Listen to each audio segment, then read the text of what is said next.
Hi hello beautiful souls. இன்றைக்கி சூப்பரான எஸ்ஆர்னோ type question தான் பார்க்க போகிறோம். இந்த எஸ்ஆர்னோ சேலஞ்சுக்கு நீங்கள் ரெடினா ஒரு நிமிஷம் இந்த வீடியோவை பாஸ் பண்ணிவிட்டு உங்கள் பிரெத்தை நல்லா இன்ஹேல் எக்ஸேல் பண்ணிவிட்டு நீங்கள் நினச்ச விஷயம், கண்டிப்பாக நடக்கணும்னு நினச்ச விஷயம் செய்யலாமா வேணாமா அப்படிங்கிற ஒரு கைடன்ஸை வந்து ஏஞ்சல் கிட்டேருந்து நம்ம வாங்க போகிறோம். கடவுள் இன்றைக்கி நீங்கள் செய்ய நினச்ச விஷயம் செய்யலாமா வேணாமா, நடக்குமா நடக்காதா, அதுக்கான உத்தரவு கொடுக்க போகிறாங்க. இந்த எல்லோ பம்கின், ரெட் பம்கின் இதில் எது வேணாலும் சூஸ் பண்ணிக்கோங்க. சூஸ் பண்ணுறதுக்கு முன்னாடி வீடியோவை பாஸ் பண்ணிவிட்டு நல்லா யோசிச்சுட்டு கடவுள்கிட்ட ப்ரேயர் பண்ணிவிட்டு நடக்குமா நடக்காதா செய்யலாமா அப்படிங்கிற ஒரு விஷயத்தை கேட்டுட்டு அதுக்கப்புறம் பாருங்கள். நீங்கள் எல்லோ பம்கின் சூஸ் பண்ணியிருந்தீங்கன்னா நீங்கள் செய்ய நினச்ச விஷயம் டபுள் கன்ஃபர்மேஷன் எஸ் தாங்க.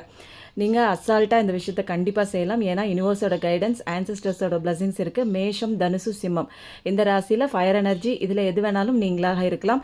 நீங்கள் வந்து ரொம்ப நாளாக ஆசைப்பட்ட ஒரு விஷயம் கண்டிப்பாக நடக்கக்கூடிய ஒரு டைம் வந்துருச்சுங்க.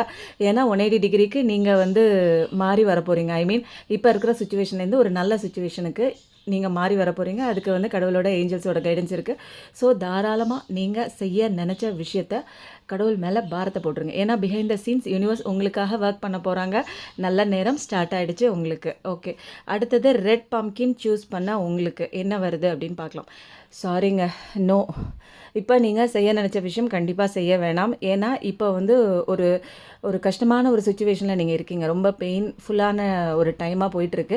இந்த நேரத்தில் அகலக்கால் வச்சு திரும்பவும் எதுலையாச்சும் போய் நீங்கள் மாட்டிக்க வேணாம். கொஞ்சம் பொறுமையாக இருங்க. இப்போ எதை தொட்டாலும் கொஞ்சம் வந்து ஒரு ஒரு நெகட்டிவான ஒரு சுச்சுவேஷனில் போய் முடியக்கூடிய ஒரு டைமாக இருக்குது.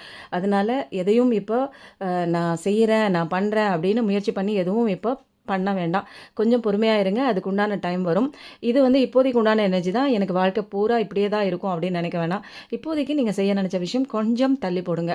கரெக்டான டிவைன் டைம் வரும்போது கடவுள் உங்களுக்கு கைடன்ஸ் கொடுப்பாங்க. அப்போது அந்த விஷயத்தை நீங்கள் பண்ணலாம். அதனால் அது வரைக்கும் கொஞ்சம் பொறுமையாக இருக்க வேண்டியது காலத்தின் கட்டாயங்க. எப்பயுமே நல்லதே நினைங்க. எப்பயுமே உங்களுக்கு நல்லதே நடக்கும்.